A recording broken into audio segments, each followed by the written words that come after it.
Президент України Володимир Зеленський відвідав військовий госпіталь. До медзакладу доправили військових з ушкодженнями різного ступеня важкості. Після боїв у Київській області президент вручив воїнам та медпрацівникам державні нагороди, подякував захисникам України і побажав їм одужання. Володимир Зеленський зазначив, найкращим подарунком до їхньої виписки буде наша спільна перемога.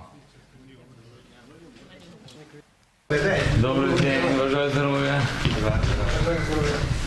Як ви, хлопці? Хорошо. Та не хорошо. Хорошо. Нормально? Нормально. Молодці, дуже круто. Міцні хлопці. Давно? А нещодавно. Нещодавно? 5-го числа. Ні, 6-го. Указом Президента України за мужність, самовіддані дії, виявлений захист державного суверенітету та територіальної цілісності України, вірність військової присязі, нагороджено медаллю за військову службу України.